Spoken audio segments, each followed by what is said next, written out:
The fluorescent lights of Megamart hummed their eternal song at 6:47 a.m., 7 hours into Marcus Webb's overnight shift as store manager. He stood in the security office, nursing his third cup of coffee, watching the grainy monitors flicker between aisles of merchandise that stretched like canyons through the 200 square foot retail cathedral. The night shift was usually uneventful restocking, cleaning, the occasional drunk stumbling through the parking lot, but something on monitor 12 caught his attention. In the children's book section, illuminated by the emergency lighting that painted everything in shades of grey and amber, sat James Rodriguez, the 62-year-old security guard who'd worked at Megamart for the past 15 years. But he wasn't on patrol. He wasn't checking locks or scanning for intruders. He was sitting cross-legged on the floor, his uniform cap beside him, holding a picture book open in his weathered hands. And he was talking. Marcus leaned closer to the monitor, his brow furrowing. At first, he assumed James was on a phone call,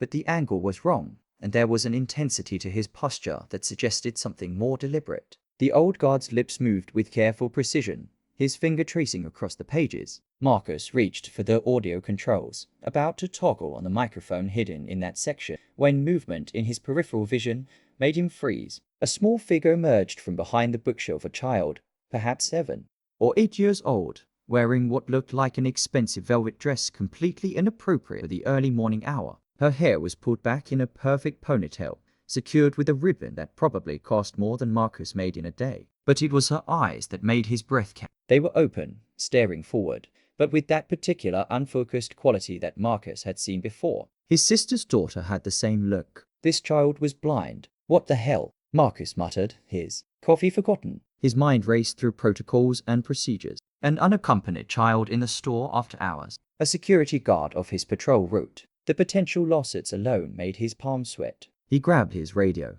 ready to call for James to report to the office immediately. But something made him pause. The way James smiled at the girl, the way her face lit up as he spoke, the careful tenderness in how he turned each page. This wasn't predatory. This was something else entirely. Marcus switched on the audio feed. The sound that filled the security office wasn't English. It took Marcus a moment to place it, and even then, he wasn't entirely sure. It was rhythmic, almost melodic, full of sounds that seemed to require the entire mouth to produce. James was reading, but in a language Marcus had never heard in his 43 years. Not in this Texas town where Spanish was exotic and French was what rich kids learned in private schools. Nechila Yukiba Aleulele. Sophia, James said, his accent perfect, his tone gentle. Lesi Sakifusibalakai. The little girl Sophia clapped her hands together, her face radiant. Nigia Thanda Indela Olaliulaneo, Mr. James, she replied in the same language, her voice high and clear in the empty store. Marcus sat down heavily in his chair. This was beyond protocol violation. This was beyond anything in the employee handbook. A millionaire's child, and she had to be a millionaire's child, given that dress and those shoes in his store at dawn. Listening to a security guard read to her in some African language he couldn't identify. The scenarios that could go wrong multiplied in his mind like bacteria in a petri dish. But overlaying all the panic and procedure was a single, burning question. How? How did a minimum wage security guard in Hartfield, Texas, speak what sounded like fluent? What? Swahili? Zilla? And how did the daughter of someone wealthy enough to shop at their competitor's boutique section in? Up here, Marcus watched as James closed the book, something about a rainbow fish, ironically appropriate given the vibrant cover, and pulled out another. This one looked older, more worn, with a leather cover that had seen better decades. James opened it carefully, reverently, and began to read again. The language changed. It was still foreign, still melodic, but different, faster, with clicks and pops that seemed impossible for the human mouth to produce. And Sophia listened with the kind of attention that most children reserved for candy or Christmas morning. Yintumbazana alambatha ingibo bomver, ehamban gentle. James read, and Sophia leaned forward, her small hands clasped together. Marcus recognized the structure of the story Little Red Riding Hood, maybe, but transformed entirely by the language it wore. He'd worked retail management for 20 years, had seen every kind of employee violation, customer complaint, and corporate nightmare. But this was uncharted territory. He checked the timestamp on the recording, 6:52 a.m. The store opened at 7 o'clock a.m. In 8 minutes, the day shift would arrive. Other managers, corporate observers who sometimes did surprise visits, customers. If anyone saw this scene, If anyone reported an unaccompanied child employee in a closed store, James would be fired before the clock struck 7:30. Marcus would probably follow him out the door for not catching it sooner. Marcus's hand hovered over the radio again. This was the moment. Call it in. Stop it now. File the report. Cover the store's liability. It was the smart play, the safe play, the play that would protect his mortgage, his daughter's college fund, his position as the youngest store manager in the district. But he didn't press the button. Instead, he watched as James finished the story and Sophia applauded, her blind eyes somehow seeming to see everything that mattered. James said something in that clicking language, and Sophia responded with a laugh that sounded like bells. Then James glanced at his watch, an old Timex that probably predated the store itself, and gently touched Sophia's shoulder. Kufanel Sire Mange, and Tom Bizona, he said, switching back to the first language. Uyailo Uzubukuna. Sophia nodded, suddenly solemn, and James stood with the careful slowness of a man whose knees had logged too many night shifts on concrete floors. He offered his hand, and she took it with complete trust. Together, they walked toward the emergency exit at the back of the store, the one that led to the employee parking lot, the one that wasn't monitored by cameras because of the union agreement about privacy. Marcus watched them disappear from view, then sat in the silence of the security office, surrounded by screens showing empty aisles and the approaching dawn. The normal order of his world had just tilted on its axis, and he wasn't sure if what he'd witnessed was beautiful or damning, innocent or dangerous. None of his business, or the most important thing that had happened in this store in years. The phone on the desk rang, making him jump. He grabbed it, his voice automatically professional. Security office, Marcus Webb speaking. Morning, Marcus. It was Janet from HR, calling from her car as she did every Monday morning. Just wanted to give you a heads up. We've got someone important coming in around noon for a store tour. Richard Pemberton, you know, the Pemberton who owns half the commercial real estate in the state. Apparently, his foundation is considering Megamart as a distribution partner for some literacy initiative. Make sure everything's spotless, okay? Marcus's blood ran cold. Pemberton. Richard Pemberton. Yeah, the Pembertons. Old money. New philanthropic energy. They've got a daughter, I think, but she's got some kind of disability. They're big on accessibility and education initiatives now. Anyway, noon sharp. Corporate wants this to go perfectly. Marcus ended the call and stared at monitor 12. Where the children's book section sat empty and innocent, giving away nothing of what had just transpired. Richard Pemberton, the millionaire whose daughter had just been read to by a security guard in language that shouldn't exist in this corner of Texas. He had 7 hours to decide what to do about what he'd seen. 7 hours to choose between protocol and mystery, between safety and possibility, between the rules that had governed his entire career and the inexplicable magic of an old man reading fairy tales in the language of somewhere else to a little girl who saw the world differently than everyone around her. Marcus Webb picked up his coffee, found it had gone cold, and made a decision that would change everything. He saved the security footage to a flash drive and erased it from the main server. Then he went to find James Rodriguez and get some answers. The confrontation. Marcus found James in the loading dock, signing off on a delivery manifest as if the last hour had been completely ordinary. The morning sun was just breaking over the horizon, painting the concrete bay in shades of orange and cold. James looked up as Marcus approached, and something flickered across his withered face, not guilt exactly, but recognition. He'd known this conversation was coming. Marcus, James said evenly, handing the clipboard back to the delivery driver. You are up early. Thought you'd be in the office doing end-of-shift reports. Marcus waited until the driver had pulled away, the diesel rumble fading into the awakening city sounds. Then he turned to face James fully, crossing his arms, a posture he'd learned from corporate training meant to convey authority without aggression. But standing there, looking at this man who'd worked every holiday shift without complaint, who knew the name of every employee's kid, who'd helped Marcus move furniture when he'd gotten divorced 3 years ago, the gesture felt hollow. Monitor 12, Marcus said simply. Children's books. 43 minutes ago. James didn't flinch. He nodded slowly, then walked over to an old metal chair that lived permanently in the loading dock, lowering himself down with a sigh that seemed to carry decades of weight. I wondered how long before someone noticed. Figured it would be you actually watch those monitors, unlike the day shift managers who just pretend to.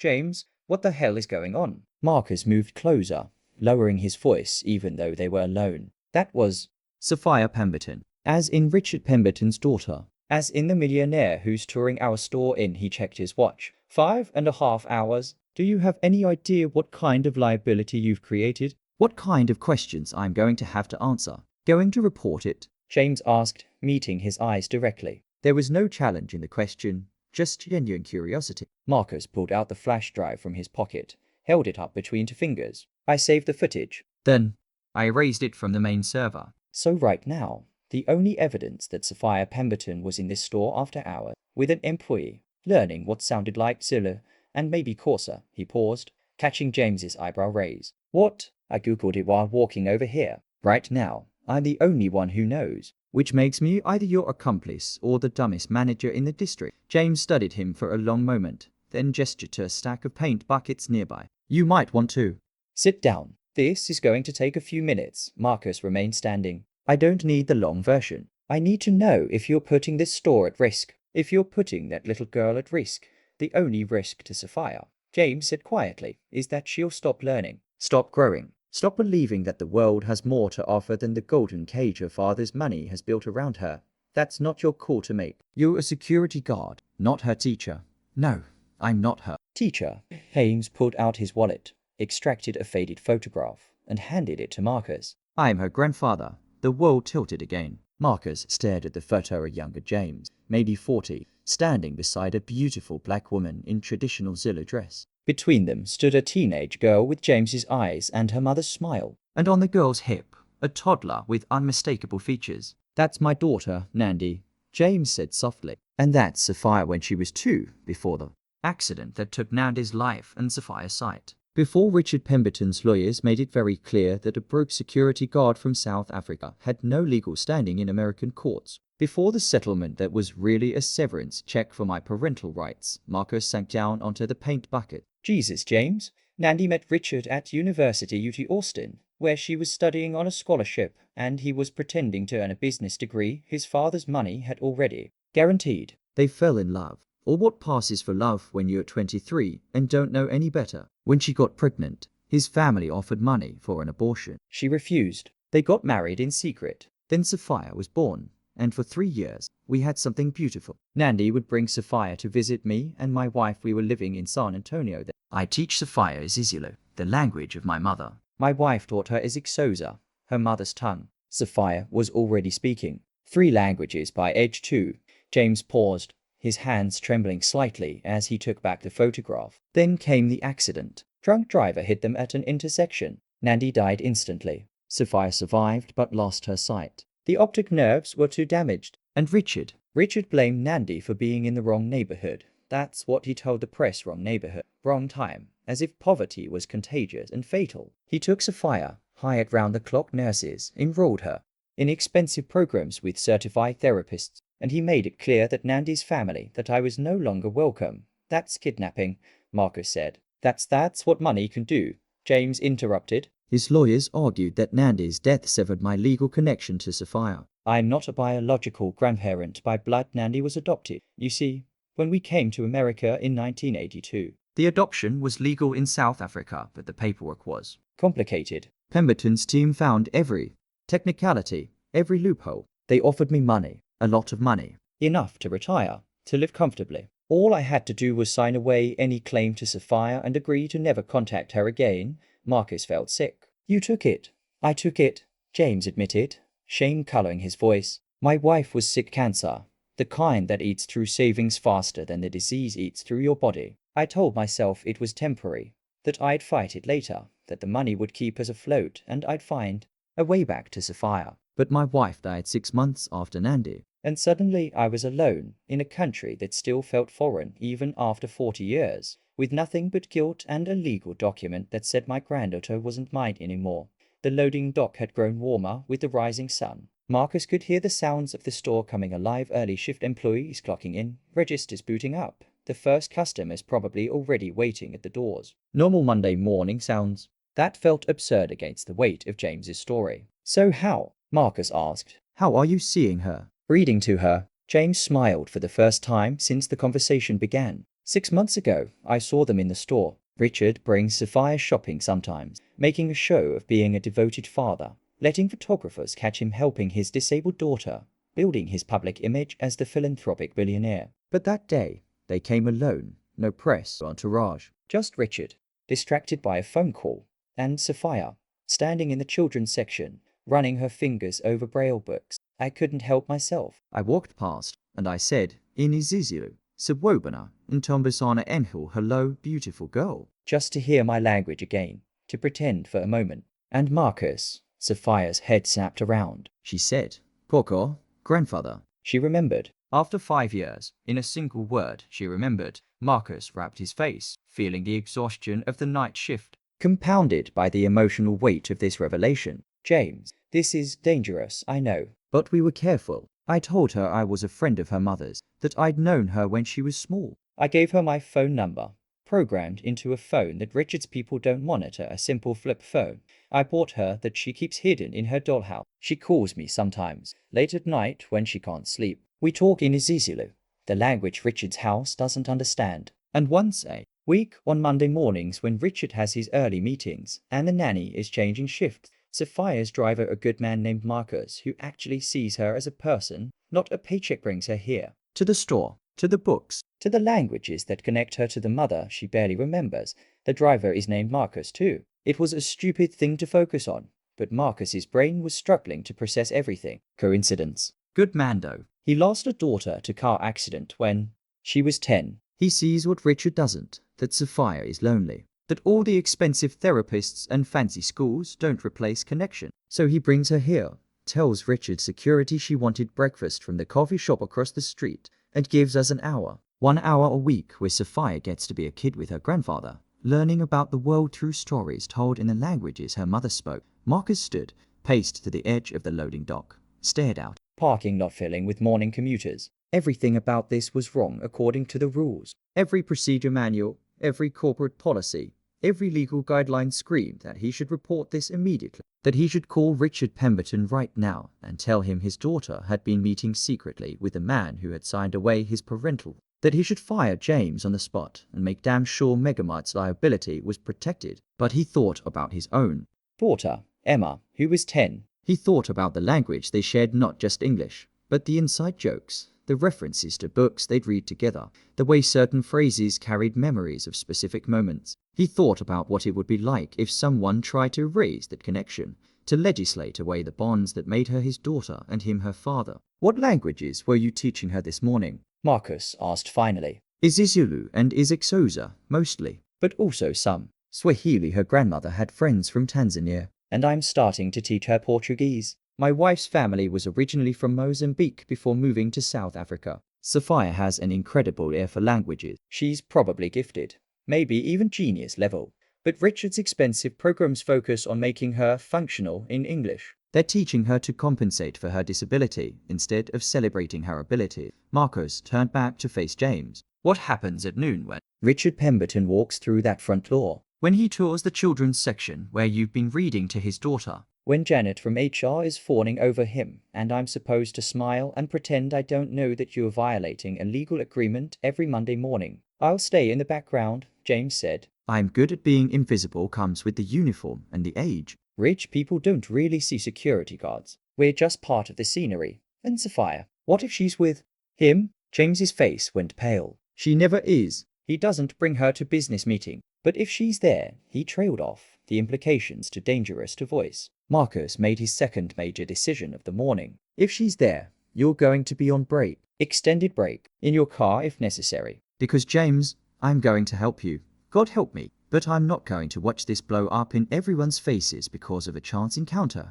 You're going to help me. James's voice carried disbelief and hope in equal measure. I haven't decided what that means yet, Marcus admitted. But I'm not reporting what I saw, and I'm keeping this footage as insurance for both of us. Now get back to your patrol route. Act normal, and for God's sake, clear the children's section of any evidence. If there are books out of place, fingerprints, anything, fix it now. James stood, and for a moment, Marcus thought the older man might hug him. Instead, James simply nodded, his eyes wet. Ngaya bonga, he said quietly. Thank you. Don't thank me yet, Marcus replied. We haven't gotten through today. As James walked back into the store, Marcus pulled out his phone and Googled Richard Pemberton. The search results painted a familiar picture. Philanthropist, real estate mogul, tragic widow raising disabled daughter. There were photos of Sophia at charity events, always impeccably dressed, always holding her father's hand. always looking somehow both present and absent. In none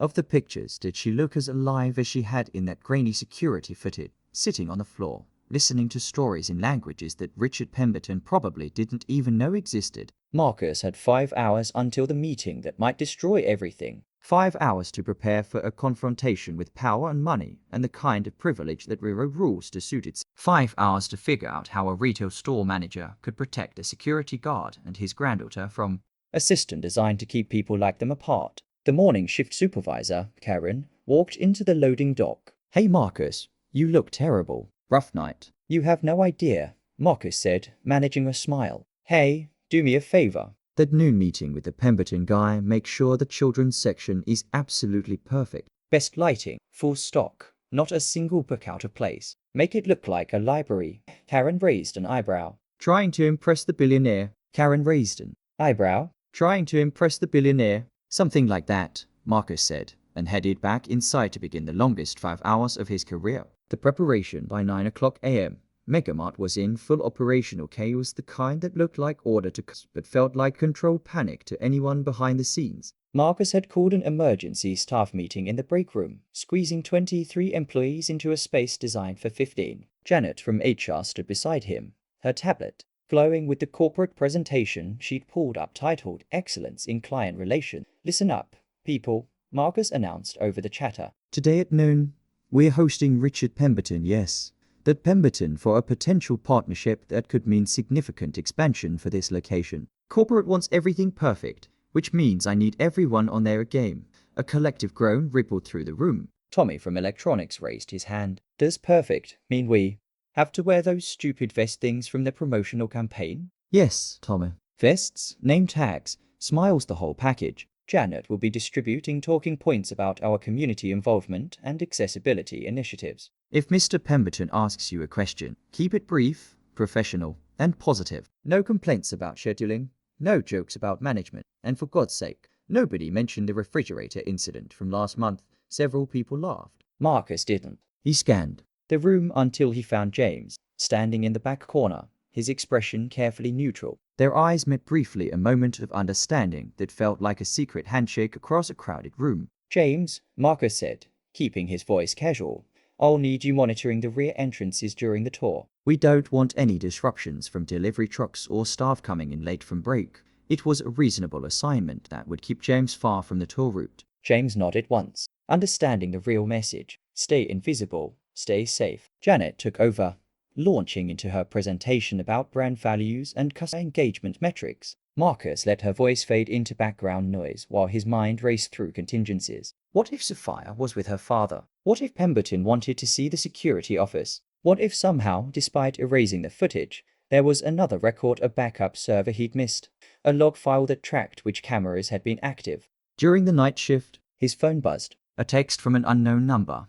"Is Goggle working today? I had a bad dream and wanted to hear a story." As Marcus's blood ran cold, Sophia had his number. No, she must have James's number, and James must have forwarded it all. He stepped out of the break room into the hallway and called James's cell. James answered on the first ring. "I see you got the text." "She's texting me, James." "How does she even have this number?" "She doesn't. She texted me. I forwarded it to you." "Marcus, I need you to understand something about Sophia. She's not just blind. She's preternaturally perceptive. She picks up on tensions, changes in routine, emotional undercurrents that sighted people miss. She called me an hour ago, said something felt wrong. She could hear it in my voice when I told her I loved her." "What did you tell her about today?" "The truth that I'll be working but can't read to her. That sometimes grown-ups have complicated days. She's 7. "Marcus, but she understands more than her father gives her credit for." Marcus leaned against the wall, the institutional beige paint cool against his back. "Does she know her father is coming here?" "No, and she can't know. If Sophia realizes Richard is at the store, she'll find a way to get here. That's who she is, brave, stubborn, too smart for her own good. Just like her mother. Though we're keeping secrets from a 7-year-old now. We're protecting her," James corrected. "There's a difference." Marcus ended the call and returned to the break room just as Janet was wrapping up. "Any questions?" she asked brightly. Sarah from the bakery raised her hand. "Is it true Pemberton's daughter is blind?" "My cousin works at the foundation office and said they're really focused on accessibility." Should we be prepared to talk about our disability accommodations? Janet beamed. Excellent awareness, Sarah. Yes. Mr. Pemberton is deeply committed to accessibility issues. In fact, that's part of why he's considering us for this literacy initiative. Marcus, you will want to highlight our braille signage and the wheelchair accessible aisles during the tour. Marcus nodded, making mental notes he'd probably forget. The meeting dispersed, employees heading to their stations with varying degrees of enthusiasm. James lingered until the room was empty, except for the two of them and Janet, who was already on her phone coordinating with the district manager. Webb, James said formally, using Marcus's last name as he did in front of other staff. About the re-entrance monitoring, should I do a full perimeter check or focus on the loading dock? Loading dock only, Marcus replied, matching his professional tone. I want you visible to delivery drivers but nowhere near the main floor between 11:45 and 1 o'clock p.m. Clear. Crystal clear, sir. After James left, Janet looked up from her phone. You're really putting him on the back entrance. He's one of our most personable guards. Pemberton would probably appreciate meeting him, you know. The whole dedicated employee angle. James is better suited to securing the perimeter, Marcus said. The lie's smooth because it was built on a foundation of truth. Besides, we want Pemberton focused on the customer experience, not security logistics. Janet shrugged and returned to her phone. Marcus escaped to his office and shut the door. The walls were covered with the standard retail manager decor, motivational posters about teamwork, a calendar marking inventory dates, employee of the month photos going back 3 years. James appeared in 2 of them, once for catching a shoplifter who'd been hitting multiple stores in the district, once for organizing a food drive that had collected over £5,000 of donations. Marcus pulled out the flash drive and plugged it in his personal laptop. The footage played in silence, James reading, Sophia listening, the 2 of them existing in a bubble of languages and stories that the fluorescent lights and commercial architecture couldn't diminish. He watched it 3 times, looking for what? Evidence of wrongdoing? Proof of love? Ammunition against a billionaire? Or insurance for a security guard? He wasn't sure, but he knew he was looking at something rare in the modern world. Genuine human connection unmediated by money, status, or the machinery of institutions designed to separate people into categories of deserving and undeserving.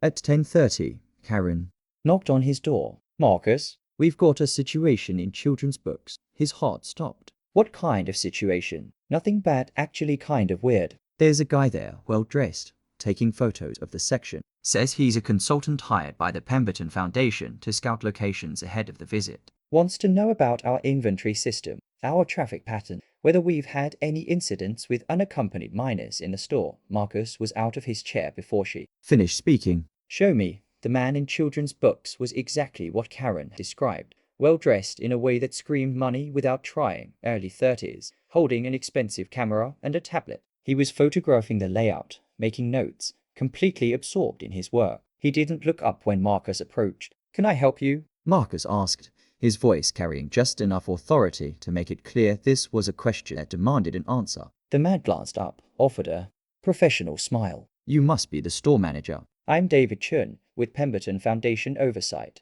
Just doing preliminary assessment before Mr. Pemberton's visit. Your children's section is impressive, much better organized than the other locations we've been scouting. Other locations? Oh yes, this is the 3rd megamart we've visited. Mr. Pemberton is very thorough. He wants to ensure any partnership reflects well on the Foundation's mission. Chun made another note on his tablet. I do have a few questions about your security protocols, specifically regarding after-hours access to the store. Do you maintain 24-hour surveillance? How often are the recordings reviewed? Marcus's mouth went dry. Standard protocols. Cameras are monitored during operating hours. Recordings are kept for 30 days then overwritten, unless there's an incident requiring review. Why do you ask? Just due diligence. Mr. Pemberton is particularly cautious about locations where children will be present. He's had some unfortunate experiences with people trying to exploit his daughter's visibility. Attempted kidnap, paparazzi breaking into facility, that sort of thing. He needs to trust that any partner organization takes security seriously. We take security very seriously, Marcus said,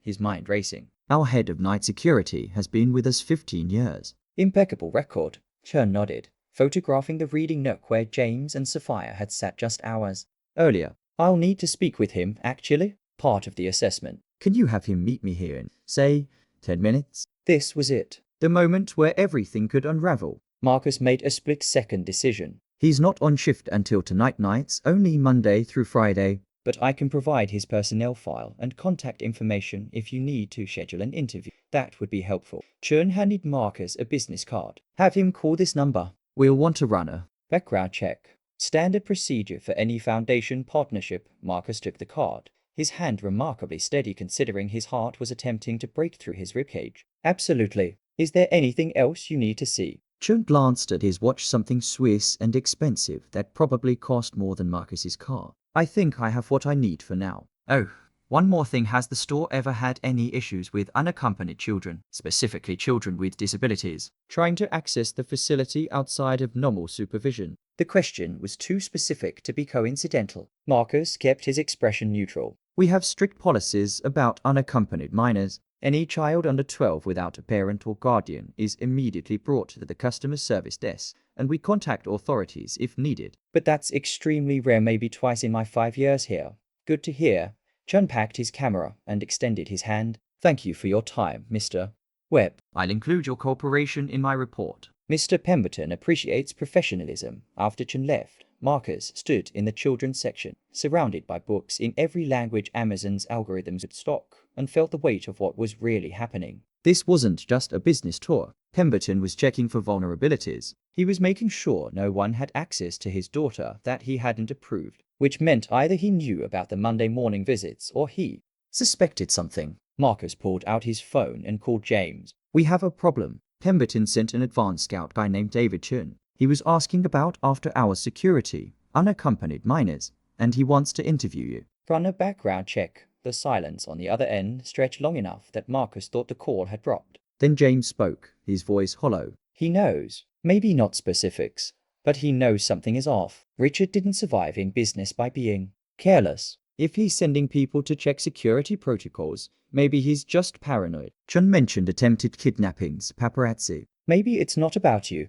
Or maybe someone saw Sophia getting out of the car. Maybe the driver made a mistake. Maybe Richard's been tracking her phone and saw she calls a number he doesn't recognize. James's breathing was ragged. Marcus, if they run a background check, they'll see the legal history, the settlement. They'll connect the dots. Marcus looked around the children's section, at the careful arrangement of books, the rainbow of spines promising adventures and knowledge and windows into other worlds. Then we make sure they don't have time to connect anything. The visit is in 90 minutes. Chun is gone for now. When Pemberton arrives, you stay away like we planned. After he leaves, we figure out next steps. One crisis at a time, James, and if Sophia is with him. Marcus closed his eyes. Then we pray she doesn't recognize your voice from across the store, and we pray harder that you don't recognize hers. He ended the call and headed back to his office, where Janet was waiting with a printed itinerary for the noon tour. The schedule was detailed. Greeting at entrance, walkthrough of main floor, 15 minutes in children's books, 5 minutes in electronics, concluding remarks in the conference room.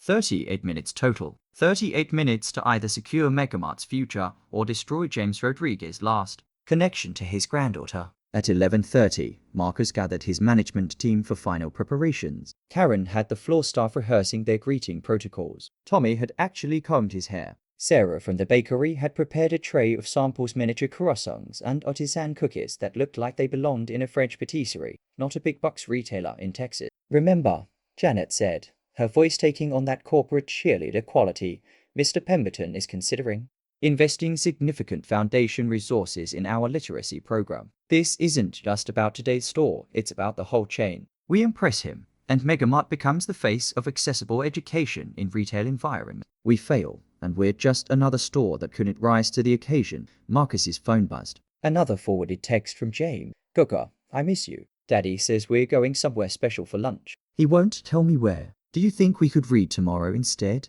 It's somewhere special. Pemberton was bringing her. Of course, he was bringing her. This wasn't just a business tour, it was a test. Bring his blind daughter to a potential partner location. See how they respond. Evaluate their accessibility in real time with the person who mattered most. Marcus looked at Janet, at Karen, at Tommy and Sarah, and the 20 other employees who had no idea they were about to become unwitting participants in a drama that had nothing to do with retail and everything to do with family, memory, and the languages we use to connect across the gaps that money and law create. Change of plans, Marcus announced. James Rodriguez will be on the main floor during the tour. customer-facing position by the entrance. I want Mr. Pemberton to see that we value our long-term employees. Janet frowned. I thought you said.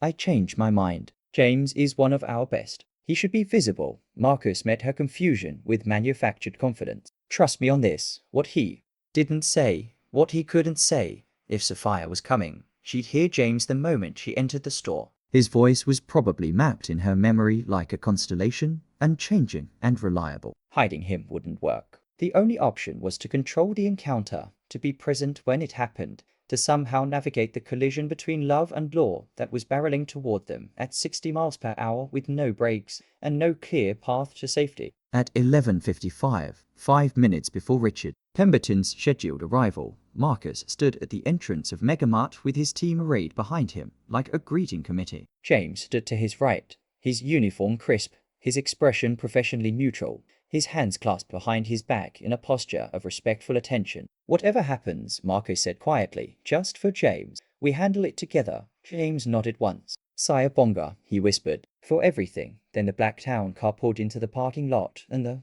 longest 38 minutes of Marcus Webb's life began. The encounter. Richard Pemberton emerged from the town car like a man accustomed to entrances. 6'2", silver hair perfectly styled, wearing a charcoal suit that probably cost more than Marcus made in a month. He moved with the unhurried confidence of someone who knew the world would wait for him. Behind him, the driver opened the rear passenger door. Sophia stepped out into the Texas sunlight, one hand gripping her white cane, the other reaching back toward the car with the automatic caution of someone who'd learned not to trust empty space. She wore a navy dress with white trim, matching shoes, and sunglasses that looked designed more for fashion than function. Her hair was pulled into an elaborate braid that must have taken someone half an hour to perfect. Marcus felt James go rigid beside him. The older man's breathing changed shallow, controlled, like someone trying not to shout in a library. Marcus touched his elbow. Briefly, a reminder, steady, careful, professional. Mr. Pemberton, Janet called out, stepping forward with her corporate smile in full force. Welcome to Megamart. We're honored to have you and Sophia visiting us today. Pemberton shook her hand with practiced efficiency, his smile never quite reading his eyes. Thank you for accommodating us. I make it a policy to include Sophia in Foundation site visits when appropriate. She's the inspiration for our literacy initiatives. I want her to see firsthand how we're creating accessible learning environment. The word choice struck Marcus as odd. See firsthand. But he kept his expression neutral as Pemberton guided Sophia toward the entrance. The girl moved with her cane extended, counting steps, her head tilted in that particular way of people who navigate by sound. As she passed through the automatic doors, her cane swept across the welcome mat, the entrance threshold, the polished floor of the store. And then she stopped. Just stopped, mid-step, her head turning slightly to the right, toward where James stood. Sophia. Pemberton's hand tightened on her shoulder. What is it? Nothing, Daddy. But her voice carried a tremor, a question. I thought I heard. Never mind. James hadn't spoken, hadn't moved, but Sophia knew. Marcus could see it in the way her fingers gripped her cane, in the slight lean of her body toward James's position, in the furrow between her eyebrows that suggested intense concentration. She was listening with every part of herself, trying to confirm what her instincts were telling her. Mr. Pemberton, Marcus stepped forward, extending his hand, deliberately placing himself between Sophia and James. Marcus Webb, store manager. This is our team, assembled to show you what makes Megamart a potential partner for your Foundation's initiatives. This is Janet from HR, Karen, our operations supervisor, and this is James Rodriguez, one of our senior security personnel. It was a calculated risk, naming James directly, but silence would be more suspicious than introduction. Pemberton shook James's hand with the same perfunctory efficiency he'd shown everyone else. Barely a second of contact, already moving on to the next phase. James mumbled something appropriate about being pleased to meet them, but Sophia's head snapped up at James's voice. Boggar. The word was barely a whisper, almost swallowed by the ambient noise of the store, but it landed like a grenade in the middle of their careful choreography. Pemberton froze. What did you say, sweetheart? Nothing, Daddy. Just, I thought. Sophia's face flushed. Can we see the books now? The moment stretched. Pemberton looked at his daughter, then at James, then back at Sophia. Marcus could see the calculation happening behind those executive eyes. Was this coincidence? Recognition? Something else? James remained perfectly still, his expression professionally blank, giving away nothing. Of course, Pemberton said slowly. Janet, why don't you lead the way? The tour group moved forward, Pemberton keeping Sophia close, his hand firmly on her shoulder in a gesture that looked protective but felt controlling. Marcus maneuvered himself next to James as they walked. "Stay calm," Marcus whispered. "You're just another employee. Nothing more. She knows." James breathed back. Richard saw her reaction. "He's not stupid." They processed through the main floor past electronics where Tommy gave a rehearsed speech about accessibility features, past home goods where Karen highlighted their braille price labels, past the pharmacy where the manager explained their audio prescription services. Pemberton asked appropriate questions, made appreciative noises, but his attention kept drifting back to Sophia, who had gone unnaturally quiet. The girl who'd been so animated in the security footage, laughing at stories in Izizulu and Izixoza, had retreated behind a mask of perfect behavior. She said yes, Daddy, and no, Daddy, and that's interesting, Daddy, at all the right moments, but her body language screamed discomfort. She walked with the mechanical precision of someone performing a role rather than experiencing a moment. Marcus thought about the text she'd sent. "I miss you." And now here she was, probably feet away from the person she missed most, unable to acknowledge him, unable to even confirm he was real. The cruelty of it hit Marcus like a physical force. They reached the children's section, 12:17, exactly on schedule. Janet had outdone herself. The area looked like something from a design magazine. Soft lighting, organized shelves, the reading nook arranged with bin bags and small chairs that suggested comfort and exploration. It was perfect. It was sterile. It was nothing like the space where James had sat on the floor reading rainbow fish stories in languages most Americans couldn't name. "This is our children's literacy center," Janet announced. "We stock over 2,000 titles, including extensive collections in braille and audio formats. We've partnered with the local library system to offer reading programs every Saturday, and we're planning to expand to include ESL story times for immigrant families." Pemberton walked the perimeter, Sophia still attached to his side. "Impressive. What about language diversity?" "My foundation is interested in promoting multilingual literacy, particularly for children from non-English speaking backgrounds." Karen jumped in. "We have sections in Spanish, Vietnamese, and Korean, the primary languages of our customer base, plus general foreign language learning materials. What about African language?" Pemberton's question came out casual, but Marcus heard the steel underneath. "Swahili, Zulu, that sort of thing." The silence that followed lasted maybe 3 seconds, but felt like 3 years. Janet glanced at Marcus, confused by the specificity. Karen looked blank. Tommy, standing near the back, actually shrugged it. Marcus made himself respond. "We have limited inventory in those languages primarily through online ordering, rather than in store. The demand in this market hasn't justified dedicated shelf space." It was true, neutral, completely reasonable, and it felt like a betrayal. "Interesting." Pemberton's gaze moved across the section, landed on the reading nook, stayed there just a beat too long. "Sophia, would you like to explore? Feel the books, see what's available?" "Yes, Daddy." Sophia moved forward with her cane, and Marcus or James flinched. The girl made her way to the children's section with careful steps, running her fingers along the spines of books, her touch light and practice. She found the braille section. They'd marked it clearly with tactile signs and pulled out a random title. Her fingers moved across the cover, reading the raised dots. "The Tale of Peter Rabbit," she announced. "English edition. Would you like me to read some of it to you?" Pemberton asked, his voice softer than it had been all morning. "No thank you, Daddy. I can read it myself." There was something in her tone, not quite defiance, but assertion. A small declaration of independence. Pemberton's jaw tightened almost imperceptibly. "Of course you can, sweetheart. I just thought, I know what you thought." Sophia put the book back with deliberate precision, moved to another shelf, pulled another title. This one wasn't braille. She held it up, her fingers exploring the smooth cover. "What's this one?" Janet stepped forward. "That's Where the Wild Things Are. A classic. Would you like me to?" "I'd like Mr. Rodriguez to read it." Sophia turned toward where James stood, 15 feet away, her blind eyes somehow aimed directly at him. "He has a nice voice for reading." I think the world stopped spinning. Every person in the children's section suddenly found something fascinating about the carpet, the ceiling, their shoes. Janet's mouth opened and closed without sound. Karen looked like she was trying to solve advanced calculus in her head.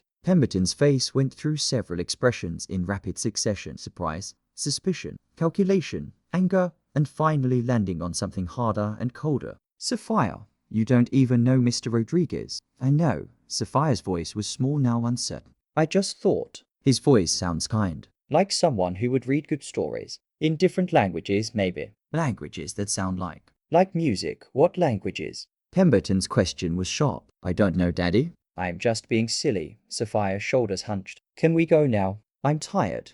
Not yet. Pemberton turned to James, and Marcus felt his stomach drop to somewhere near his knees. Mr. Rodriguez, my daughter seems taken with you. Would you mind reading a page or two from that book? Just to satisfy her curiosity. It was a trap, a test. If James refused, it would seem suspicious. If he read in English, Sophia might be disappointed, might reveal something. If he read in any other language, Marcus stepped forward, ready to intervene somehow.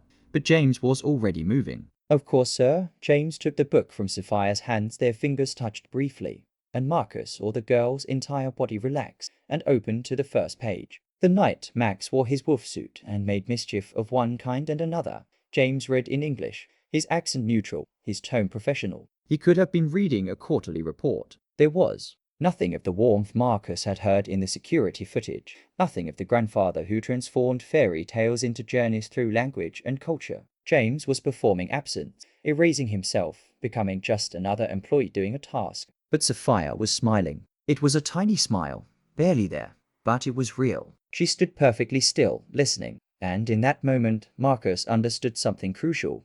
It didn't matter what language James spoke. What mattered was that he was there, that his voice existed in her world again, that for these few seconds, she wasn't alone in the way she'd been alone for 5 years. James finished the page and closed the book. Lovely story, he said, giving it back to Sophia. I hope you enjoy it, miss. Thank you, Sophia whispered. Then, so quietly that Marcus almost missed it, she added in Zizulu, Ngaya Kuthanda, Koka, I love you, grandfather. James didn't respond, didn't react, but his eyes filled with tears that he blinked away. With the practiced efficiency of a man who'd learned to grieve in public without showing it. Pemberton was watching everything, processing, analyzing, connecting dots that Marcus desperately wished would stay separate. Mr. Rodriguez, he said slowly, have we met before? There's something familiar about you. I don't believe so, sir. James's voice was steady. I've worked here 15 years, but I don't recall ever meeting you. Pemberton pulled out his phone, typed something quickly. Janet, I'd like to speak with Mr. Webb privately, just for a moment. Business matters. Janet's corporate smile flickered. Of course, Marcus. Why don't you and Mr. Pemberton use the conference room? The rest of us will continue the tour. Marcus had no choice but to follow Pemberton away from the group, away from James and Sophia, into the fluorescent-lit conference room where he'd conducted 1,000 mundane meetings about inventory and scheduling. Pemberton closed the door with deliberate care, then turned to face him. How long has James Rodriguez been meeting with my daughter? Direct. No preamble. No pretense. Marcus felt the weight of the flash drive in his pocket, evidence that could condemn or protect, depending on how it was framed. I don't know what you mean, Mr. Pemberton. Please don't insult my intelligence. Pemberton's voice was cold now, the philanthropist mask completely gone. My daughter recognized him. She spoke to him in Zulu. Yes, I know a few words, enough to recognize the language my late wife spoke. She called him Goga, which means grandfather. So I'll ask again, how long? Marcus made a decision. Not the safe decision, not the corporate decision, but the right one. About 6 months, once a week, Monday mornings, for about an hour. He reads to her. In Isizilu, Isixosa, sometimes Portuguese. He's her grandfather, Mr. Pemberton. Or he was, before your lawyers decided he wasn't. Pemberton's face flushed. He signed away his rights. He took the money. He agreed because his wife was dying, and he had no other choice. He agreed because you have power and money and lawyers, and he's a security guard who can barely afford his rent. But that didn't make him stop loving his granddaughter. It didn't make her stop needing him. You have no right, no. I don't. Marcus interrupted. I don't have any right to tell you how to raise your daughter or manage your family. But I watched the footage of them together, Mr. Pemberton. I saw how Sophia lights up when he reads to her. I saw her laughing and engaged and alive in a way that she wasn't out there just now, following you around like a perfect little accessory to your philanthropy tour. Pemberton's hand clenched into a fist. For a moment, Marcus thought the man might actually hit him. Instead, he pulled out his phone again, made a call. David, I need you back at the Megamart location. Now, we have a situation that requires immediate legal attention. Marcus's career was over. He knew it with the certainty of gravity. But standing there, watching Richard Pemberton's controlled fury, he found he didn't care as much as he thought he would. There were things more important than job security, people more important than quarterly reviews and corporate partnerships. I have footage, Marcus said quietly, of their meetings, not as evidence of wrongdoing, but as evidence of love. If you try to press charges against James, if you try to paint him as some kind of predator or threat, I'll make sure everyone sees what I saw. A grandfather teaching his granddaughter about her mother's culture, in her mother's languages, giving her a connection to a heritage that you've been erasing. You're threatening. I'm telling you the truth. Sophia needs her Gogga. Maybe not in ways that fit your legal agreements or your public image, but she needs him. And if you can't see that, if you're so wrapped up in control and money and winning that you can't see your daughter is lonely, then maybe the problem isn't James Rodriguez. Maybe it's you. The words hung in the air between them like smoke. Pemberton stared at Marcus with an expression that mixed rage, pain, and something that might have been recognition. Outside the conference room, Marcus could hear the tour continuing, Janet's cheerful voice explaining something about checkout procedure. Finally, Pemberton spoke, his voice low and controlled. My wife died because I wasn't there, because I was at a business meeting instead of driving her to pick up Sophia from her parents' house. If I'd been there, if I'd been driving, maybe I would have seen the drunk driver. Maybe I could have swerved. Maybe Nandy would still be alive, and Sophia wouldn't be blind, and none of this would have happened. So don't lecture me about love and need and what my daughter requires, because I live with that failure every single day. Marcus felt something shift in his understanding. This wasn't just about control or money. This was about guilt, about a father trying to protect his daughter from every possible harm because he'd failed to protect her from the one that mattered most. Mr. Pemberton, Richard.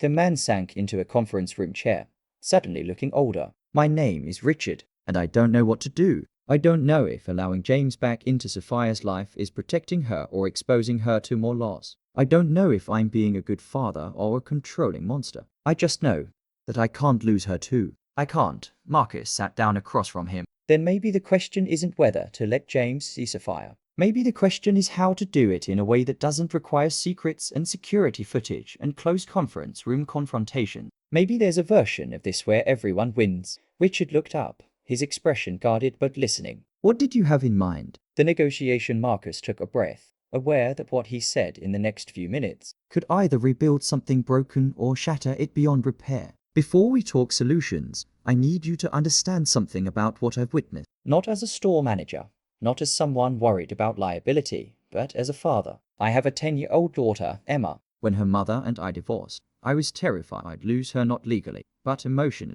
that she'd grow up and forget all the little moments that made us us. The inside jokes, the bedtime stories, the way we'd make up silly songs about her stuffed animals. Richard's expression softened slightly, recognition flickering across his features. The worst part wasn't the legal paperwork or the custody arrangement, Marcus continued. It was the fear that someone else would replace those memories, that her stepfather would become the one she turned to, the one who understood her. And you know what I learned? That love isn't a competition, that Emma has room in her heart for multiple people who care about her. Her mother's new husband doesn't diminish me. He just gives her one more person in her corner.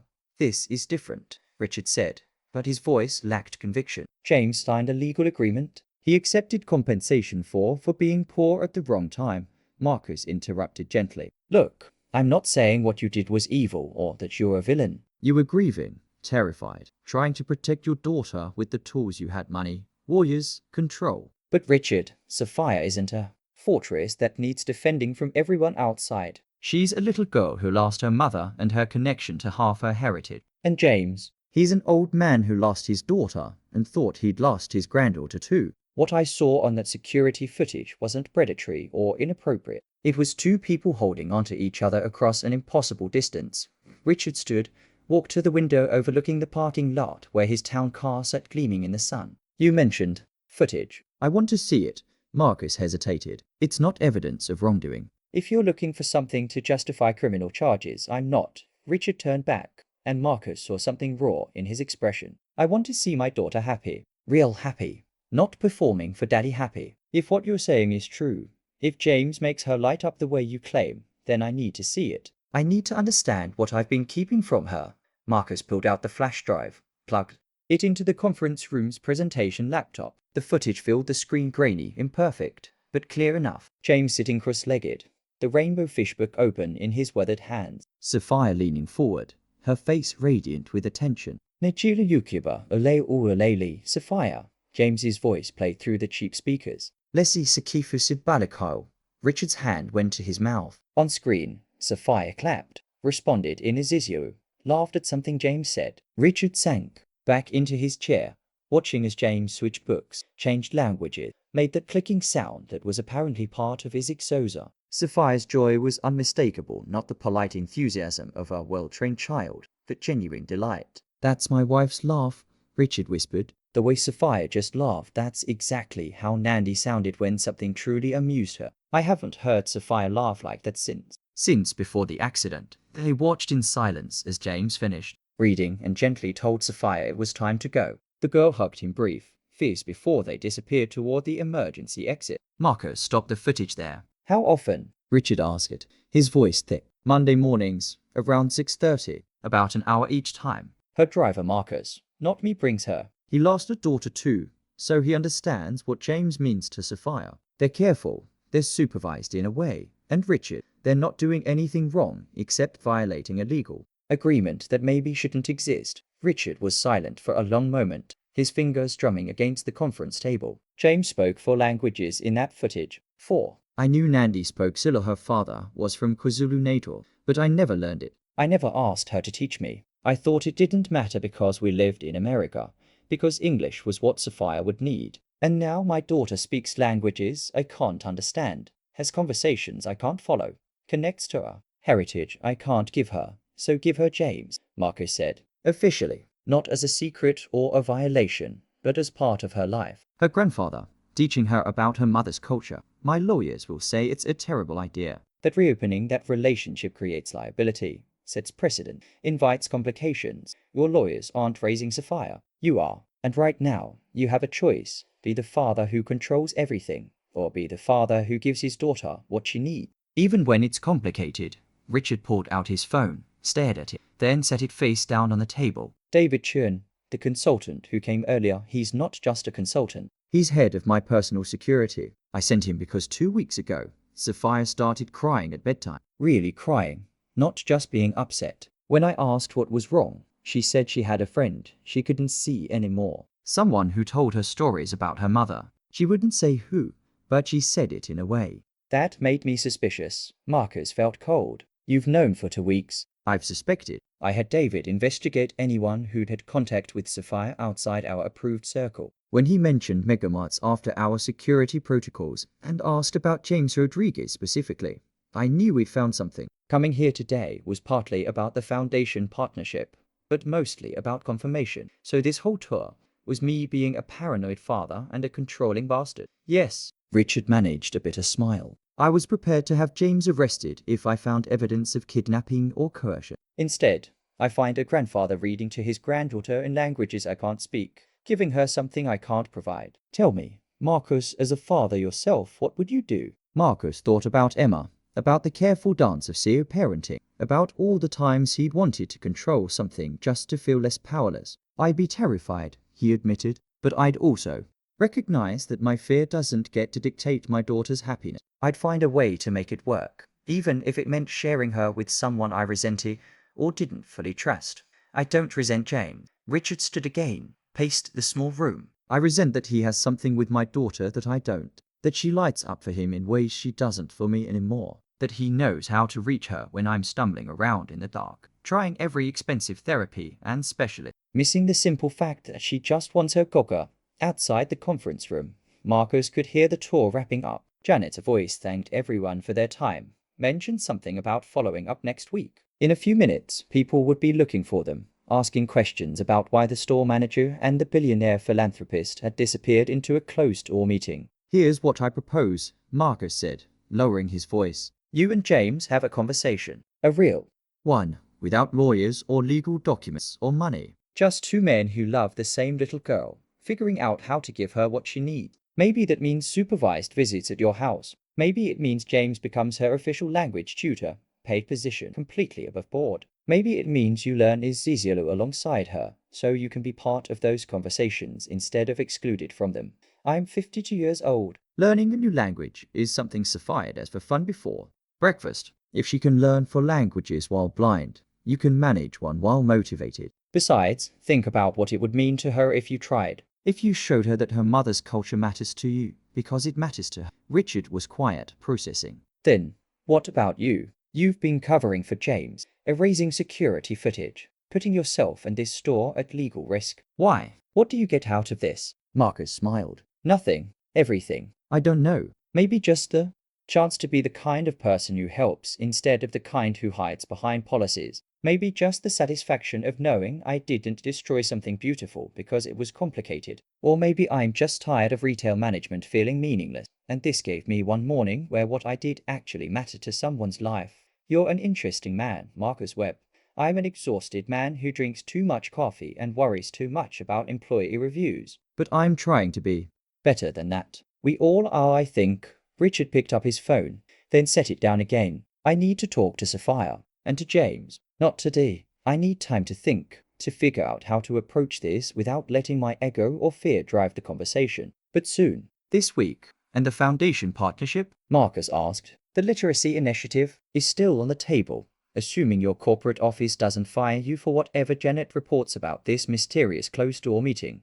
Richard extended his hand. You've given me a lot to think about. More than any consultant or therapist has managed in 5 years. Thank you. Marcus shook his hand, feeling the surreal quality of the moment, a minimum wage store manager negotiating family reconciliation with a billionaire in a fluorescent-lit conference room at a big box retailer. Thank you for listening. A lot of people in your position wouldn't have. They emerged from the conference room to find Janet, Karen, and the rest of the team clustered near the customer service desk. Sophia sat on a bench, her cane across her lap, looking small and tired. James stood about 20 feet away, technically guarding the entrance, but clearly watching the girl with the vigilance of someone who couldn't help himself. Richard walked over to his daughter, knelt down to her level. Sophia, sweetheart, I'm sorry I took so long. Were you bored? No, Daddy. But her voice was flat, drained of the energy she'd shown earlier. Can we go? Home now. Soon. But first, I want to ask you something, and I need you to be honest with me. Okay. Sophia nodded slowly, uncertainty in her posture. The security guard you wanted to read to you, Mr. Rodriguez. Do you know him from somewhere? The silence stretched. Marcus saw Sophia's hands clench, saw the internal war playing across her young face, the truth or the lie, honesty or protection, her needs or her father's rules. Finally, in a voice barely above a whisper, she said, He sounds like Gogga. The Gogga from when I was little, before Mommy died. But that's impossible, right? Because Gogga went away and isn't allowed to see me anymore. That's what the lawyers said. Richard flinched like he'd been slapped. Sophia, I'm sorry, Daddy. I didn't mean to break the rules. I didn't mean to remember him. I tried to forget. I really did. But his voice sounds like home, and I miss home so much sometimes I can't breathe. Tears streamed down Sophia's face, and Marcus felt his own eyes burning. Richard pulled his daughter into his arms, holding her while she cried against his expensive suit. Over Sophia's head, his eyes met James's across the store floor. The two men stared at each other, grief, anger, love, and loss passing between them in a look that needed no language. Then Richard did something that Marcus would remember for the rest of his life. He stood, lifted Sophia into his arms even though she was almost too big for carrying, and walked across the store to where James stood. Mr. Rodriguez, Richard said formally, or should I say Mr. Rodriguez and Barter, since that was your name before you anglicized it for immigration purposes. My security team is very thorough. James straightened, his expression carefully blank. Mr. Pemberton, my daughter seems to think you sound like someone she used to know. Someone important. Someone she misses very much. Richard's voice was controlled, but Marcus could hear the emotion underneath. I think perhaps you and I need to have a conversation. A long one. About history, about family, and about what's best for this little girl who's been brave enough to hold on to love even when everyone told her to let go. Sophia's head lifted her father's shoulder, turning toward James. Gogga, she whispered. Weena Yeenie, is it really you? James's professional mask crumbled. Tears rolled down his weathered cheeks as he responded in a Zulu. Yebo, Ntombazana Yame. Kungwa. Yes, my girl. It's me, Migeko Thandile, Sophia said, reaching out with one hand. Namingayako Thanda, James replied, taking her small hand in his. I love you too. Richard stood there, holding his daughter while she held her grandfather's hand, and Marcus saw the moment the billionaire made his choice. Not the lawyer-approved choice, not the safe choice, but the right one. We have a lot to figure out, Richard said. Logistics, legalities, schedules. But James, if you're willing, I'd like to find a way for you to be part of Sophia's life. Officially, openly. As her gogger, James nodded, unable to speak, his hand still holding Sophia's. Janet, Karen, Tommy, Sarah, and the entire morning staff stood frozen, witnessing something that had nothing to do with retail operation and everything to do with what it meant to be human. Marcus caught Janet's eye, saw her wipe away tears, saw her mouth. What just happened? He shrugged, smiled, and mouthed back. Family. The Megamart fluorescent lights hummed their eternal song.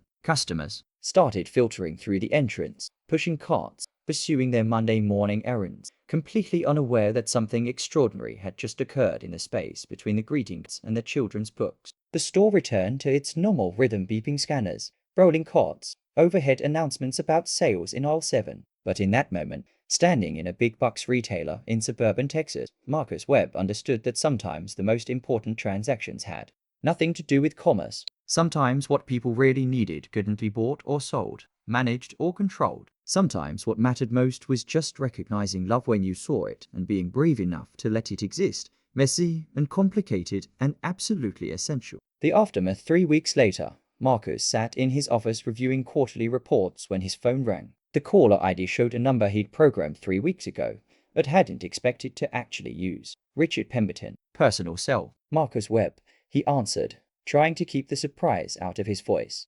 Marcus, it's Richard. Do you have a moment? I wanted to update you on how things are progressing. Marcus pushed aside the spreadsheets gratefully. Of course. How is everyone? Complicated. Wonderful. Terrifying. All of the above. Richard's voice carried a warmth Marcus hadn't heard during that first meeting. James has been coming to the house twice a week, Tuesdays and Thursdays after Sophia's regular tutoring sessions. We have a contract now, completely above board. He's officially employed as her cultural heritage educator, which made my lawyers only moderately apoplectic instead of completely hysterical.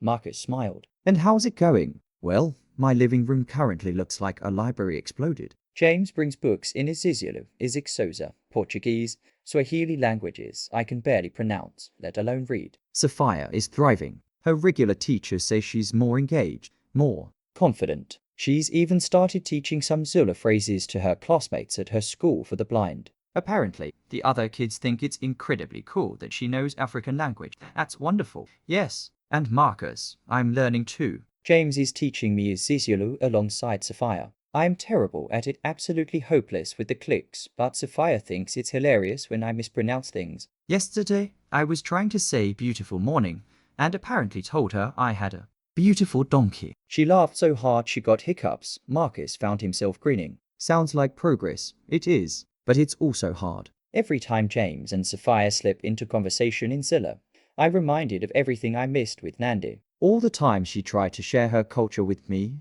and I was too busy, too focused on business, too American kid mattered. I'm learning now that language isn't just words, it's memory, identity, connection. It's everything I try to erase from Sophia's life because it hurt too much to remember. Richard paused, and Marcus heard something that might have been emotion being swallowed back. James told me about the morning Nandi died. She'd called him from the car, talking in Zulu something about taking Sophia to see the new Disney movie that afternoon. That was the last time he heard his daughter's voice, and I tried to pay him to forget it ever existed. I tried to buy his silence about his own grief so I wouldn't have to face mine. You were in pain, Marcus said gently. People do terrible things when they're drowning. That's generous. James would be justified in hating me. Instead, he brings Sophia books and teaches her about her grandmother, the woman I never met because I was embarrassed to take my white, wealthy family to meet Nandi's immigrant parents in their small apartment. God, Marcus, I was such an asshole. Was, Marcus emphasized. Past tense. You're doing better now. I'm trying. Which brings me to why I'm actually calling. The Foundation Literacy Initiative. We're moving forward with Megamart as our primary retail partner. Corporate should be receiving the formal proposal this week. But there's a condition. Marcus felt his stomach tighten. What condition? I want you as the program director. Not your corporate office. Not some executive in a distant city. The person who saw what was happening and chose compassion over protocol. The man who risked his career to protect my family even when we didn't deserve it. Richard, I'm a store manager. I don't have any experience with foundation work or literacy programs. You have something better than experience. You have judgment. You knew when to break the rules and when to enforce them. You recognized that my daughter needed her grandfather more than I needed my pride. That's the kind of person I want making decisions about how we serve vulnerable children and families. The salary would be significant 6 figures, full benefits, autonomy. Over program design and implementation, you'd work directly with me and the foundation board.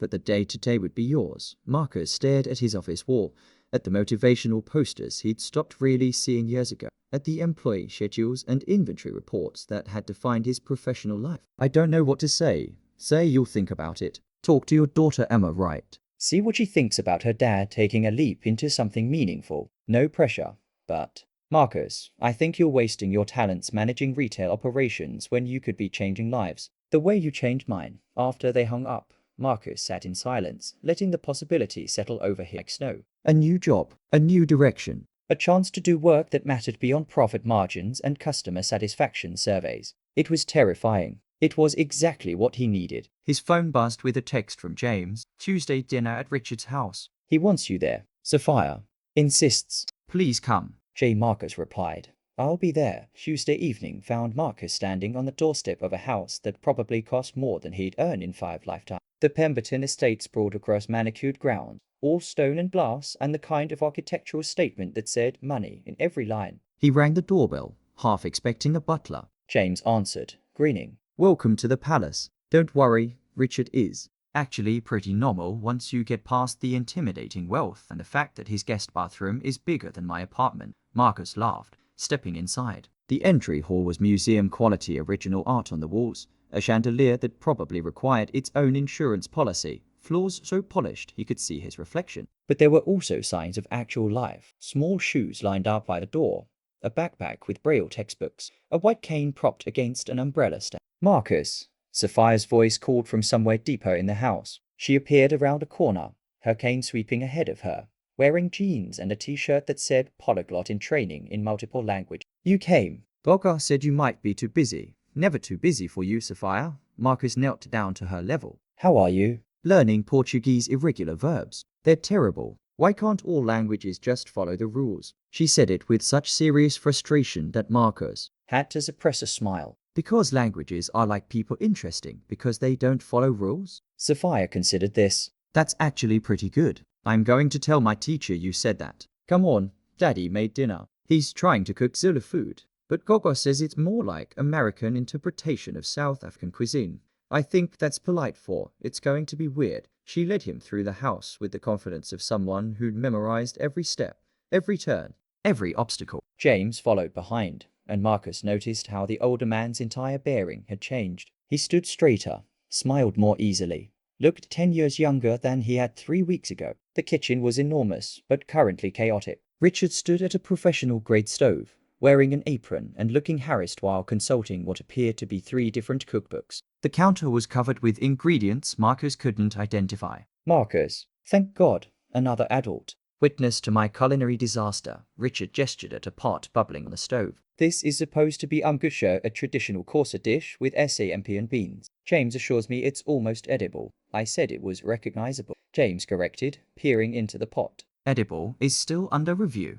They ate at a massive dining table that could have seated 20, but was set intimate for 4. The food was, as James had diplomatically suggested, an interesting interpretation, not quite authentic, but made with obvious effort and care. Sophia narrated her week in a mixture of English, Zulu, and Portuguese, switching languages mid-sentence with the ease of someone for whom multiple linguistic frameworks were simply normal. And then Mrs. Patterson, she's my English teacher, asked me to give a presentation about my heritage. So I brought Goga to school. Sophia beamed. He told everyone about South Africa and taught them how to say hello in isiZulu. 3 kids signed up for the African Languages Club I'm starting. You're starting a club? Marcus asked. Why not? There are like 5 different Spanish clubs, 2 French clubs, and even a Latin club. We should have African languages too. Gogo is going to be the faculty advisor, and Daddy is helping with the funding. We already have 12 members, and we haven't even had our first meeting yet. Richard smiled at his daughter with open pride. She's already more organized than most of my corporate executives.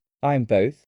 Impressed and slightly concerned about what she'll accomplish as a teenager, world domination, Sophia said cheerfully, but in multiple languages, so everyone will understand. After dinner, James and Sophia retreated to the library, apparently their designated reading space, while Richard and Marcus cleaned up. Marcus found himself elbow-deep in soapy water, washing dishes alongside a billionaire, and marveling at the strange turns life could take. "I meant what I said about the job," Richard said, scrubbing a pot with more vigor than strictly necessary. "I've been thinking about program structure. We'd start with 20 megamart locations across Texas, creating literacy centers with multi-language collection, partner with local immigrant communities, refugee services, schools for blind and deaf children. Make reading accessible, not just physically but culturally. That's ambitious. Sophia gave me the idea, actually." She pointed out that her school has Braille books in English, Spanish, and French, but nothing in Zulu, Xhosa, Swahili, Vietnamese, Arabic, nothing for all the blind kids whose families speak those languages at home. She said,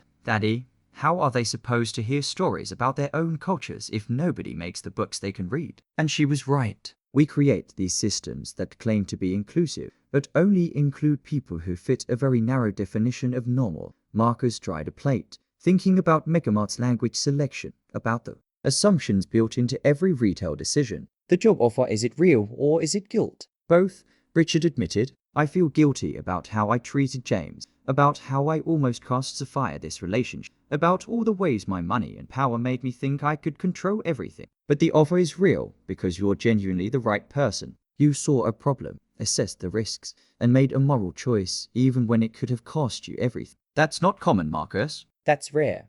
From the library came the sound of Sophia's laughter and James's voice reading something in his Xhosa, the clicks and tones creating music that was both foreign and somehow perfectly suited to the moment. "Can I ask you something?" Marcus said. "Why did you really come to Megamart that day? You said you suspected something, but you could have just had security grab James, could have handled it quietly through lawyers. Why the public tour?" Richard set down the pot he'd been scrubbing, leaned against the counter. "Because part of me hoped I was wrong. Hoped that Sophia's crying was just childhood sadness, that her mysterious friend was imaginary, that I wouldn't have to face the fact that I'd been failing her. And another part of me, a small, scared part, hoped I was right. Hoped that someone out there loved my daughter enough to risk everything, that I wasn't the only person in the world who saw how special she is." "You're not," Marcus said. "James would walk through fire for her. So would her driver Marcus, apparently. So would the teachers who nominated her to start that language club. Sophia creates that kind of love because she gives it so freely. She got that from someone, from Nandi. My wife had this incredible capacity for joy, for connection. She'd talk to strangers in grocery stores, make friends in line at the DMV, find something to love about everyone she met. I was always so confused by it, how she could be so open, so trusting. And then she died, and I realized that openness wasn't naivety. It was courage. It was choosing to love people even though loving them meant you could lose them." Richard wiped his eyes with the back of his hand, leaving soap bubbles on his cheek. "Sophia has that same courage. Even after losing her mother and her sight, even after I tried to lock her away in safety and therapy, she found her way back to James. She refused to stop loving him just because I told her to. 7 years old and braver than I've been in my entire life." They finished the dishes in comfortable silence. When they joined James and Sophia in the library, they found them surrounded by books in half a dozen languages. Sophia reading aloud in what sounded like Portuguese while James corrected her pronunciation with patient gentleness. "Muito bem, menina," James said. "Your accent is improving. Obrigada, VOV." She switched to English. "Daddy, Marcus, we were just talking about the story. It's about a girl who travels to different countries and learns to say, 'I love you' in every language. Gogo says love is the same in every tongue, just dressed in different sounds. That's beautiful," Marcus said, meaning it. "It's true," James added. "Whether you say Gaia Kuthanda or TMO, I love you, the feeling is identical. The heart knows what it means across all translation." Richard sat down next to his daughter, and Marcus saw him do something he'd probably never done before. He asked James to teach him the phrase Sophia had just read. James repeated it slowly, breaking down the pronunciation, and Richard stumbled through it with the awkwardness of someone genuinely trying. "Utamo, Sophia," Richard said finally, the Portuguese accent terrible, but the effort unmistakable. Sophia threw her arms around her father. "Utamo, Papai." Marcus felt like an intruder on something sacred, But when he moved to leave them to their family moment, Sophia called out, "Marcus, don't go. You're part of the story too. You're the person who made sure the story didn't end." That's important. So Marcus stayed, and they spent the evening reading stories in languages he didn't understand, but whose meanings were crystal clear. Stories about families that break and heal, about love that persists across distance and difference, about the courage it takes to choose connection over control. As Marcus drove home that night, his phone buzzed with an email. The subject line read, "Foundation Program Director, formal offer." He'd read it tomorrow. Tonight, he just wanted to hold onto the memory of Sophia's laughter, of James's joy, of Richard's tentative first steps into his daughter's multilingual world. Sometimes, Marcus thought, the best stories don't have neat endings. They have new beginnings, messy and complicated and full of possibility. They have families figuring out how to be families again. One word, one language, one act of courage at a time. And sometimes, if you're very lucky, those stories start in the most unlikely places, like a Megamart children's section at dawn, where an old security guard reads fairy tales in forgotten languages to a little girl who remembers everything that matters. The language of home. 6 months after that first Monday morning discovery, Marcus stood in the grand ballroom of the Pemberton Foundation headquarters, watching as 200 people from 20 different countries filled the space with a symphony of languages. The inaugural multilingual literacy initiative was launching across 50 retail locations in 3 states, and the celebration reflected the diversity they were trying to serve. Emma,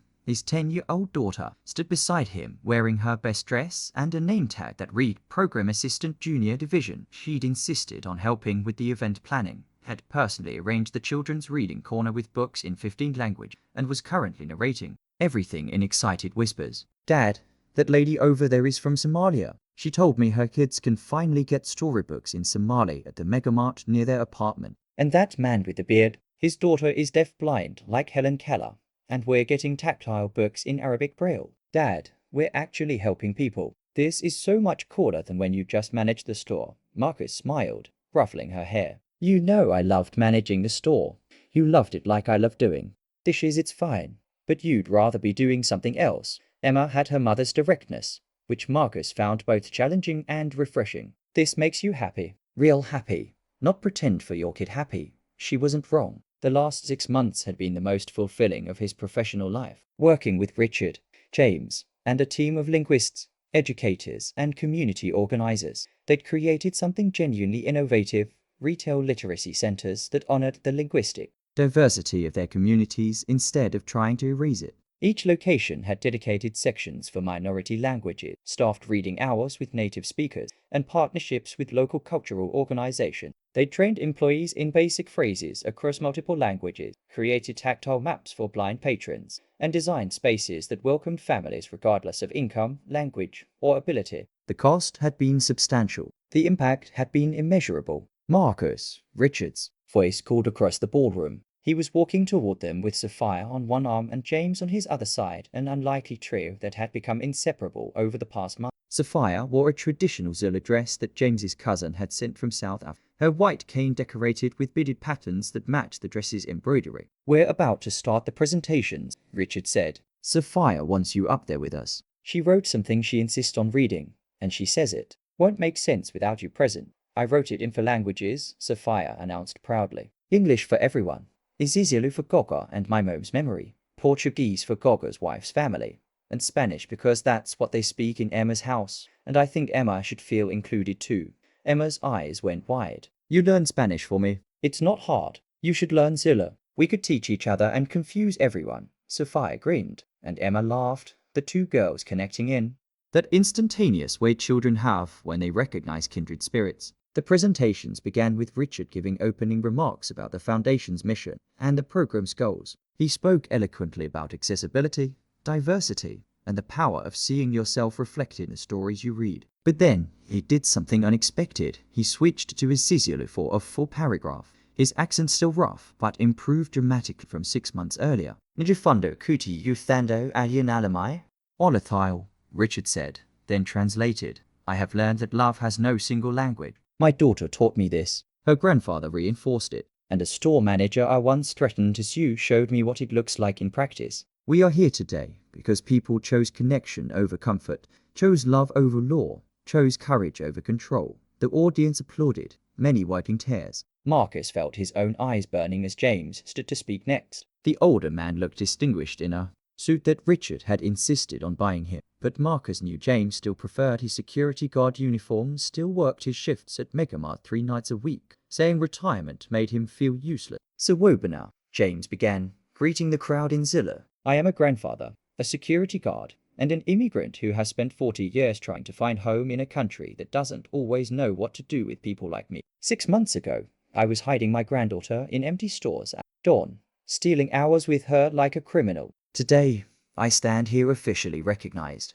legally acknowledged, welcomed into her life, not despite who I am, but because of it." James's voice cracked with emotion. "My daughter, Nandi, used to say that language is how we carry our ancestors with us. When we speak our mother's tongue, we bring her voice into the present. When we teach our children her words, we ensure she never truly dies. For 5 years, I thought that voice had been silenced. Forever. I thought the accident that took my daughter's life had also taken her language, her culture, a memory from my granddaughter's world." He turned to Sophia, who stood beside him, her hand on his arm. But this little girl remembered. Against all odds, against legal agreements and physical distance and years of separation, she remembered. She heard my voice and knew it was home. And because one store manager chose compassion over policy, because one father chose growth over pride, because one 7-year-old girl refused to forget, we are all here today, celebrating not just literacy, but the right to literacy in the languages of our hearts. Sophia stepped forward then, her small hands gripping a braille page. "I'm going to read something I wrote about what languages mean to me. My teacher helped me put it in braille, and Gogo helped me with the Zilla parts, and Daddy helped me not be scared of reading in front of so many people." She began in English, her voice clear, strong. "I am 7 years old. I can't see with my eyes, but I can see with words. Every language I learn is like a new color in my mind. English is blue, cool and comfortable, the language of school and friends. Spanish is orange, warm and friendly, the language of my friend Emma's family and the ladies at the bakery who give me extra cookies." Then she switched to Isizilu, the words flowing naturally. "Isizilu le bomvu, she say onjengo thando lukamama, and gayakukumbula lafo ijibanes infloso." She translated. "Zilla is red hot like Mama's love. I remember it when I have dreams." Portuguese came next. "Portugal es verde crescendo como as historias que vi conta sober famili." Portuguese is green growing like the stories Grandpa tells about family. Finally Spanish. "El español es amarillo brilliant como el sol. Como la risa de Emma cuando ella enseñó nuevas palabras." Spanish is yellow bright like sun. Like Emma's laugh when I teach her new words. She returned to English. "Some people think that because I'm blind, I should only learn one language really well. They say it's hard enough to navigate the world without sight, why make it more complicated with multiple languages? But they don't understand. Languages aren't complications, they're connections. Every language I speak is a bridge to someone I love, to some part of who I am, to some piece of the world that matters." Sophia paused, her fingers running over the braille as she found her place. 6 months ago, I had to hide. To speak Zulu, I had to pretend I didn't remember my Goga. I had to be only half of who I really am. But then Marcus, the manager who cares more about people than rules, saw us and didn't. And my daddy, who I love, even though he makes terrible show, decided to be brave. And now I can be whole. I can be Sophia in English, and Sophia in Zilla, and Sophia in Portuguese, and Sophia in Spanish, and Sophia in all the languages I'm still learning. She looked up, her unfocused gaze sweeping the room as if she could see every person there. "This program isn't just about books. It's about letting kids be whole. It's about telling them that their languages matter, their cultures matter, their families matter, even if those families are complicated, even if those languages aren't on the school test, even if those cultures don't fit into neat boxes." Sophia reached out her hand, and James took it. Then she reached out her other hand, and Richard took it. "My family doesn't fit into neat boxes, but it's mine, and it's real, and it speaks in 4 languages, and I love every single word. Thank you for helping make places where other kids can have families like mine messy and multilingual and full of love." The standing ovation lasted 5 minutes. Marcus watched as people stood, many crying openly, as they recognized in Sophia's words their own struggles to maintain heritage languages, their own fights to be seen as fully human across cultural divides, their own journeys toward wholeness in a world that preferred assimilation to authenticity. Emma grabbed Marcus's hand. "Dad, I want to learn Zilla too. Can Sophia and her Goga teach me? I think that can be arranged. After the formal presentation, the celebration shifted to the reading corners, where children and families explored the multilingual book collections. Marcus watched as a Vietnamese grandmother read to her grandson in their shared language, her eyes bright with tears of gratitude. He saw a deaf teenager signing excitedly with her parents about the graphic novels in ASL they'd found. He watched as two kids negotiated a trade Arabic books for Korean ones building bridges through literature. James found Marcus near the refreshment table. You did this, the older man said quietly. None of this happens without you. I just didn't report what I saw. You did more than that. You saw a problem and fixed it instead of following protocol. You risked your career for people you barely knew. You changed everything. James pulled out his phone, showed Marcus a photo. This is my wife's grave. I went there last week. First time in 5 years. I told her about Sapphire, about the program, about you. I told her that her granddaughter speaks her language, knows her stories, carries her memory forward. I told her that loved one. Marcus found he couldn't speak past the lump in his throat. She would have liked you, James continued. She always said the best people are the ones who see with their hearts first and their eyes second. You see people, Marcus? Really see them. That's rare. Richard appeared, carrying two sleeping children, Emma and Sapphire, both exhausted from the excitement. I think we've discovered a friendship that's going to be either wonderful or terrifying for all of us, he said, gesturing to the girls. Sapphire's already planning to teach Emma Zilla, and Emma is planning to teach Sapphire about comic books. I foresee many bilingual graphic novel reading sessions in our future. Sounds perfect, Marcus said, smiling at his daughter's peaceful face. There's something else. Richard shifted carefully, trying not to wake the girls. The program is expanding faster than we anticipated. We've got requests from school districts, libraries, community centers across the country. We need to scale up, which means I need a CEO for the foundation, someone who understands operations, community building, and the human side of institutional change. You're offering me another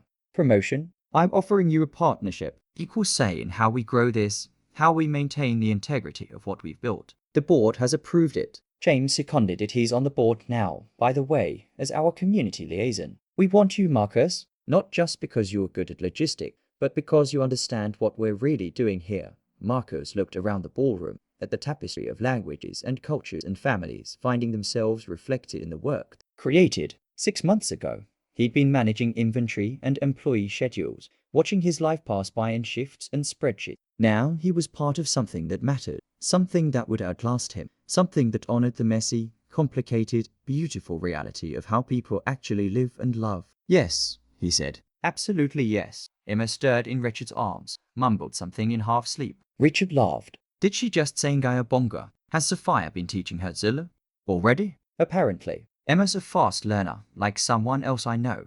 Richard shifted both girls' weight. You know what the best part of this whole thing is? Sapphire told me yesterday that she wants to be a translator when she grows up. Not a lawyer or a doctor or something I would have pushed her toward. A translator. Someone who helps people understand each other across languages. She said, Daddy, I'm good at it because I have to translate the world into touch and sound already. Adding, more languages is just more of the same. She's going to be incredible. She already is. Richard looked at his daughter with such open love that Marcus felt like he was witnessing something sacred. I almost lost this. I almost lost her. Not to death, but to my own fear and control. I almost made her small to keep her safe. Thank you for stopping me. You stopped yourself. You just needed someone to help you see what you were doing. James rejoined them, now carrying his own grandchild, who must have found him in the crowd and refused to let go. The four adults stood together. An unlikely alliance formed in a Megamart children's section, cemented through courage and choice, celebrated in a ballroom full of people whose languages finally had space to exist. Ubuntu, James said softly. It's a Zulu word. Means I am because we are. The idea that our humanity is bound up in each other's, that we can't be fully ourselves alone. That's what this is, Ubuntu. We are because we chose to be together. Across all our differences and complication, Marcus felt the truth of it settle into his bones. His journey from retail manager to foundation CEO wasn't about career advancement. It was about choosing connection, about recognizing that the most important work was always about people finding their way back to each other, about creating spaces where love could exist in all its length. The evening wound down, families filtering out with bags of books and hearts full of possibility. Marcus helped coordinate the cleanup, his mind already on next month's expansion, next quarter's goals for schools and libraries and communities waiting for this kind of recognition. But as he locked up the building and walked to his car, he thought about that Monday morning 6 months ago. James sitting cross-legged on the floor, reading rainbow fish stories in his Zulu. Sophia laughing, her face radiant with joy. The moment that had changed everything, that had revealed the truth, hidden under protocol and policy, that people need each other in languages both spoken and unspoken, that love persists across every barrier we erect,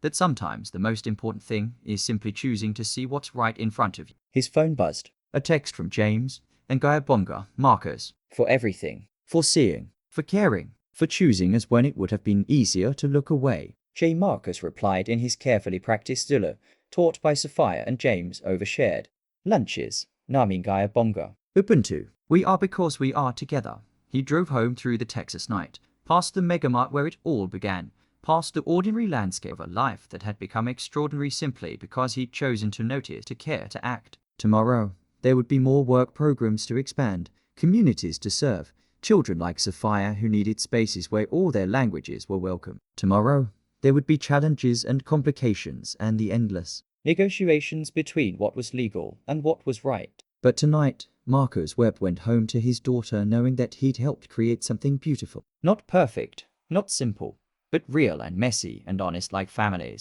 like love, like the languages we speak when we're trying to find our way home. And sometimes, he thought, home isn't a place. It's a little girl reading stories in 4 languages, an old man finding his voice again, a father learning to let go, a manager becoming himself. Home is open to the recognition that we're only whole when we're together, speaking our truths in whatever languages we carry, building bridges one word, one story, one brave choice at a time. The languages we speak may differ, the stories we tell may come from different traditions, but the message underneath is always the same. Love persists, connection matters, and sometimes the most revolutionary act is simply seeing someone clearly and choosing not to look away. Ngayabonga. Thank you. Obrigado. Thank you. Gracias. Thank you. Thank you. In every language, the same truth. We are because we are together. The end.